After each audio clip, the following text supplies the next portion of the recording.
Caitlin Clark just broke her silence, and what she said after the Puerto Rico game is not what anyone expected. One day after rewriting the FIBA record books in her Team USA debut against Senegal, Clark walked into an arena where even the Puerto Rico coach's own daughter was holding a Clark sign. The cameraman was following her every move, and FIBA had already called her the face of the tournament. Then Lawson and Stephanie White's offense ground to a halt. Kahleah Copper played hero ball, and Reese kept denying Clark the ball. And at the end of all this chaos, Caitlin's response will make you root for her even harder than you already do. Let me know down in the comments below if you think Team USA will treat Caitlin better. I mean, I thought the game was a little clunky. I felt like we probably didn't play our best. I thought Paige played really well, but it felt good. I mean, I obviously probably didn't shoot it as well as I would have liked. I think their zone kind of threw us off. I thought it kind of slowed down our pace a little bit. We didn't get as much in transition, so I think if like another team plays zone, just continue to play with a lot of pace and don't let them set these out. Caitlin Clark hadn't played competitive basketball in 8 months. 8 months. Right groin injury, then leg, then ankle. Only 13 games in her second WNBA season, and then nothing. So when she finally stepped back onto the floor for Team USA against Senegal, nobody really knew what to expect. Would she be rusty? Would she need time to find her rhythm? Would the long layoff show? She came off the bench, and within 19 minutes, she had broken 5 FIBA world records. Not 1. 5. In her first game back. Coming off the bench. Better offense.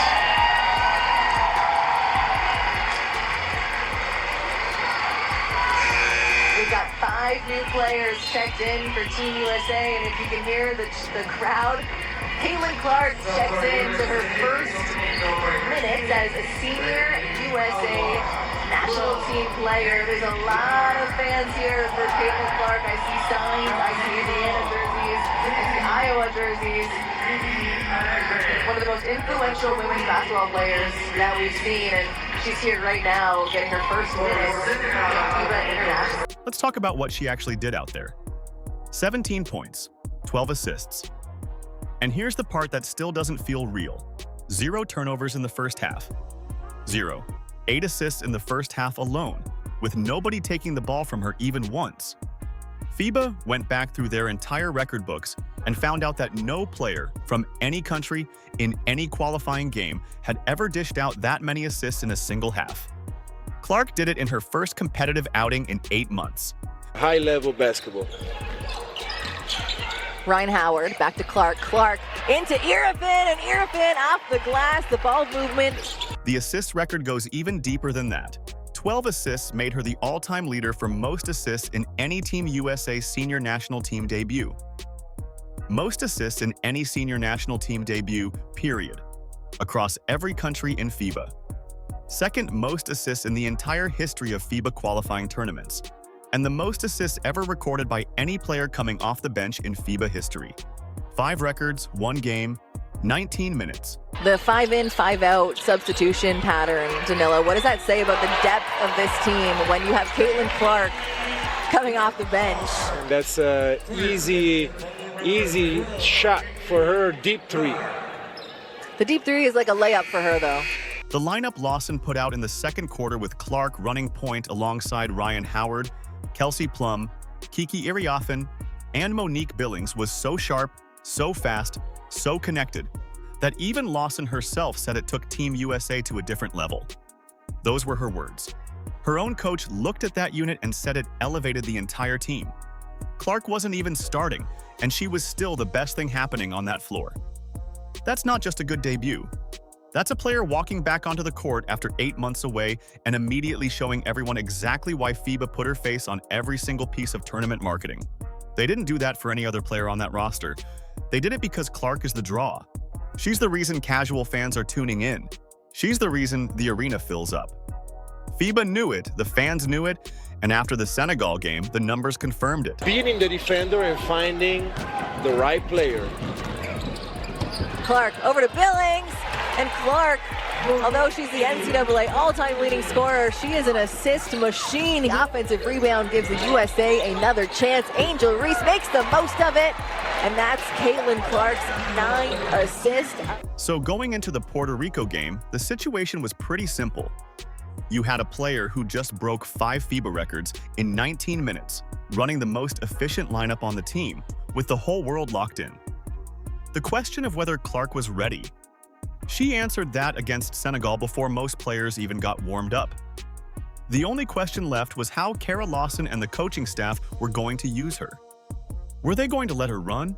Were they going to build the offense around what she just proved she could do? Were they going to look at those 12 assists and 0 turnovers and say, yeah, she needs the ball in her hands? Being patient, find the right shot. Kahleah Clark's got the ball over to Beckers. Beckers sets up the 3, and it's nothing but net. Because the scene in Puerto Rico the next day was electric.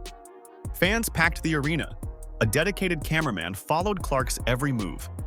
Even the Puerto Rico coach's own daughter showed up holding a Clark sign. The whole building was there for her. And what happened on that court once the game started, that's where this story takes a turn. As exciting as that first Team USA game was, this one was almost completely in the other direction as far as how ugly it was. The US squad just out of sync, top to bottom.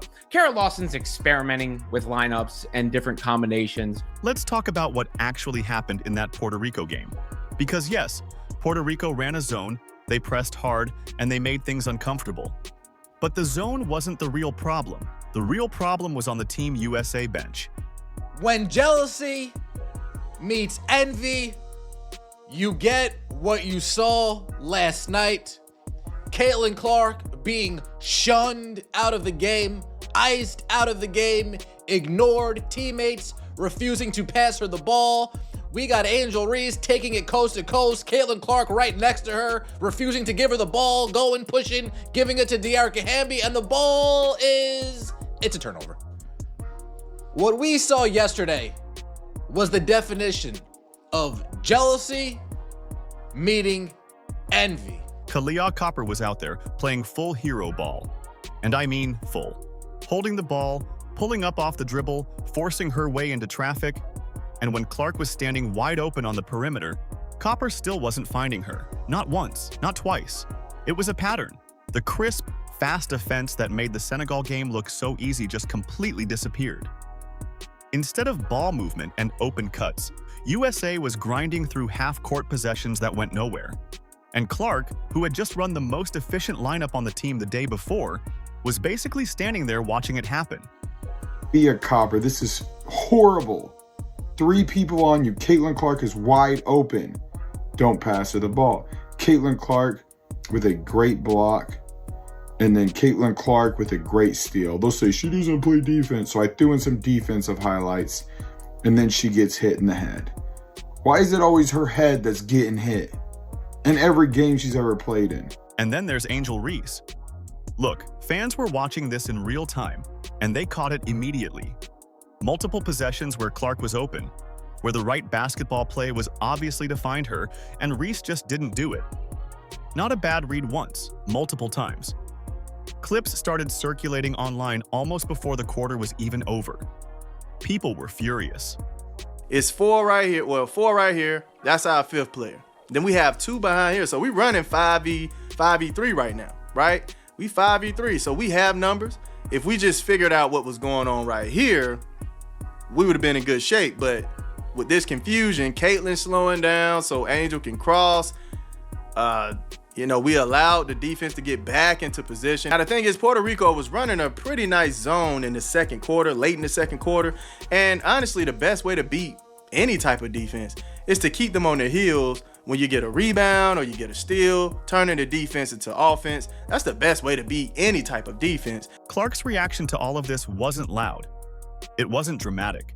It was actually way more telling than anything she could have said. When Clark checked back into the game, Clark didn't even look at Reese. No nod, no acknowledgement, nothing. She just kept her eyes forward. That's not accidental body language. That's a player who has seen enough and isn't pretending otherwise. First thing I want to show is this, man. This clip right here had me rolling a little bit. Now, this is in the second quarter, okay? Mind you, the second quarter. We're going to go right back into what happened in the first quarter, right? So, Kahleah coming out, giving some daps, right? Bang, bang, bang. Let's go, team. Let's go, team. Boom. Smack Mo. And we were waiting on Angel, and nah, man. Hey, look. But that's not all. After the game, a reporter went directly at Kahleah Lawson and asked her a straight question about Caitlin Clark, and Lawson just refused to answer it. Not a vague team-first response, not a pivot to something else. A flat refusal to address the question about Clark specifically. Lawson talked about being in fact-finding mode and needing to figure out combinations, which, after Clark broke 5 FIBA records the day before, is a pretty remarkable thing to say. You've already found the fact. The fact scored 17 points and handed out 12 assists in 19 minutes with 0 turnovers. What exactly are you still looking for? I thought Puerto Rico played very, very hard, and they played hard the entire time. They challenged us with their effort, and I thought they made a lot of hustle plays to create baskets for themselves. And, this was more of an uneven game for us on both ends. We talked about it as a team, and I thought we had some good spots, but I also thought we had some rough spots, and that's good. It's good to have rough spots sometimes. You're able to kind of figure some things out, and we're still figuring things out. And then there's Stephanie White sitting right there on that bench. White is Clark's head coach with the Indiana Fever. The same Stephanie White who spent the entire last WNBA season trying to get Clark to play off-ball and slow her game down. Fever fans watched this all season long. White's whole coaching approach with Clark pushes her away from being the primary facilitator, limits her reads, and keeps her from dictating pace. That's not a secret. That's not speculation. That's just what Fever fans watched happen repeatedly. And now that same philosophy had a seat right on the Team USA bench during a game where Clark was getting frozen out. You see all the publicity Caitlin Clark's getting today? Did you see the news? Everybody's talking about Caitlin Clark. We can't have that. The transition offense, Caitlin Clark making passes that nobody in the league has ever seen before. We can't have that. Slow it down, Kahleah Lawson. Switch it up. We got to make everybody else shine. We don't want her. Everybody else needs to shine. Today's night, it's going to be Paige's night and Angel's night. Yeah. What a brutal game, folks. What a brutal game. So let's just lay it all out plainly. You've got Copper refusing to move the ball. You've got Reese looking Clark off on multiple possessions. You've got a head coach who won't even say Clark's name in the postgame. And you've got an assistant coach who has spent a full WNBA season coaching Clark into a smaller role. Any one of those things by itself, maybe you give it a pass. But all 4 of them happening in the same game the day after Clark broke 5 FIBA records? That's not bad luck.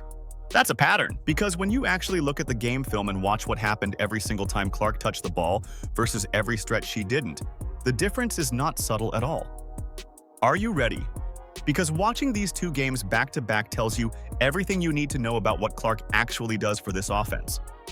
Against Senegal, the ball was flying. Clark would bring it up, read the defense before it even set, and find cutters that her teammates didn't even know were open yet. Yeah, let's take another look at this one. Angel Reese, strong to the basket. She was the leading scorer at halftime for this Senegalese team.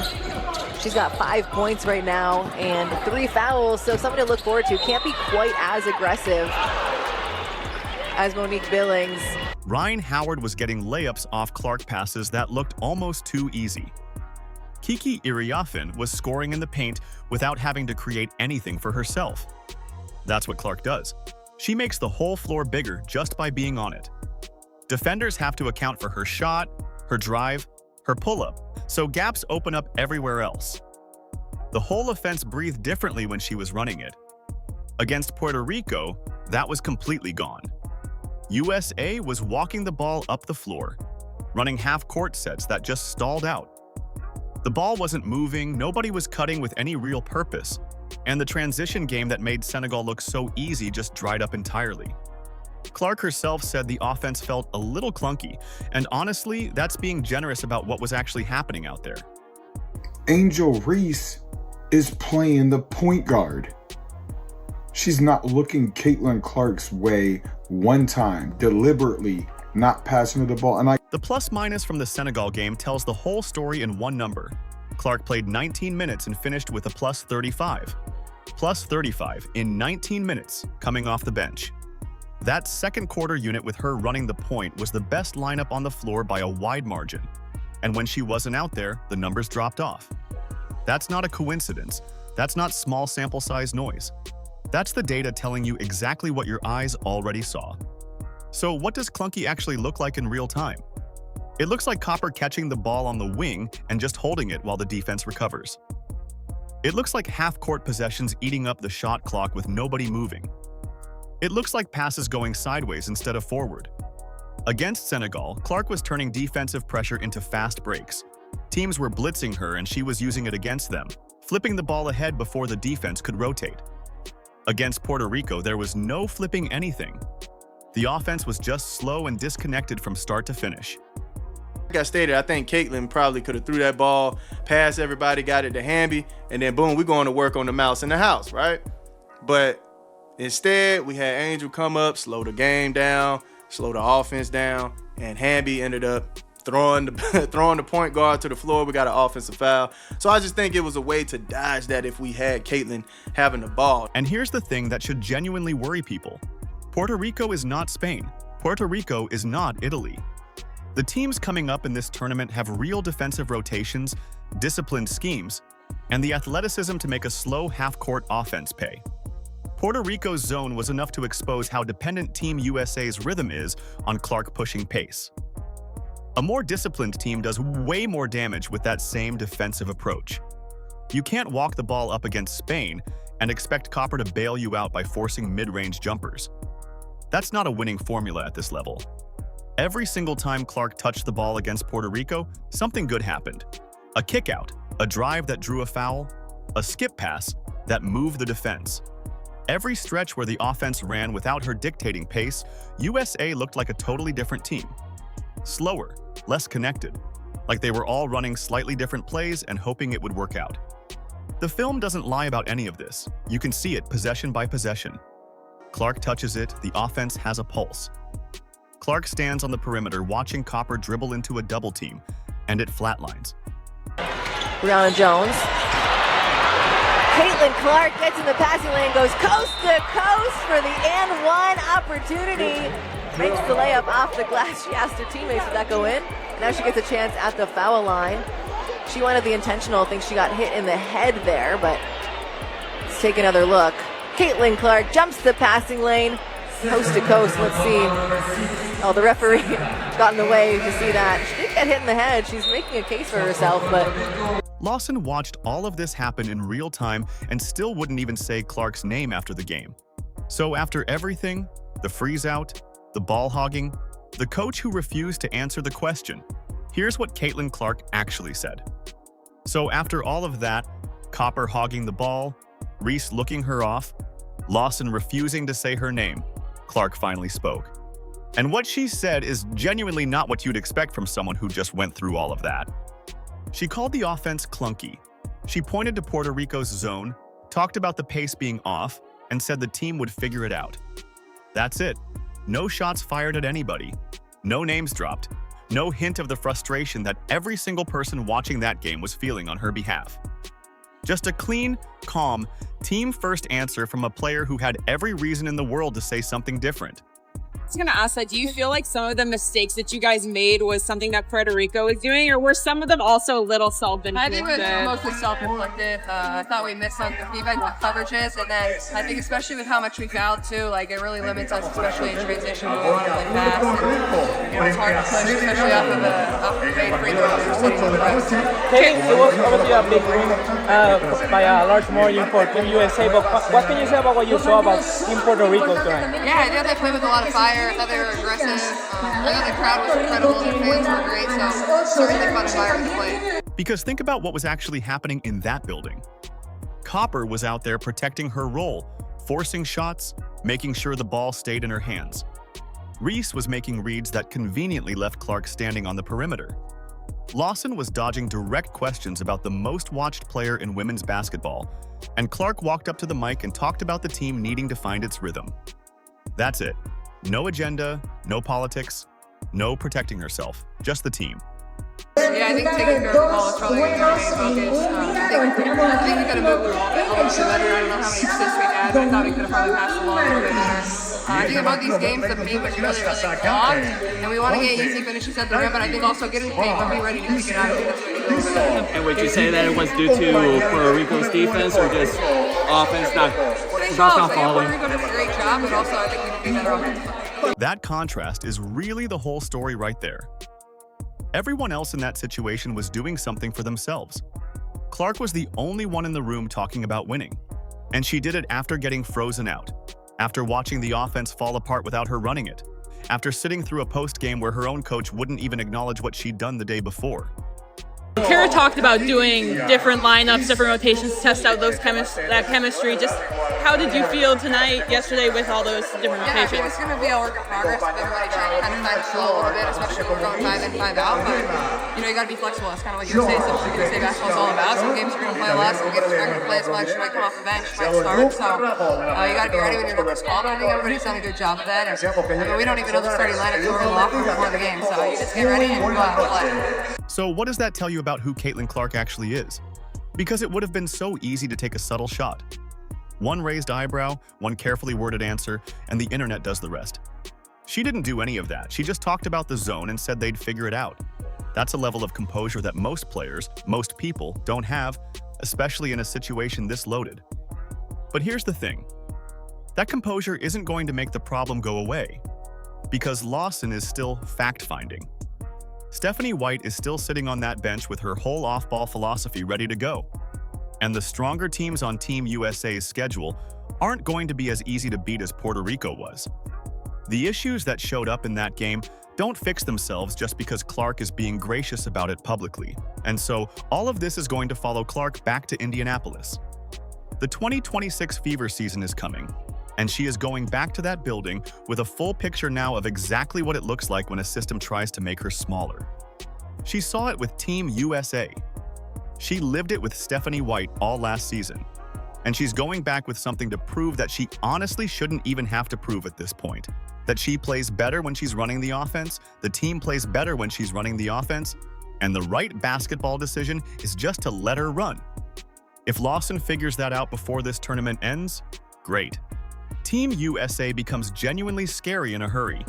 That second quarter Senegal lineup showed exactly what's possible when Clark gets the keys, and there's no reason that can't be the baseline for every single game going forward.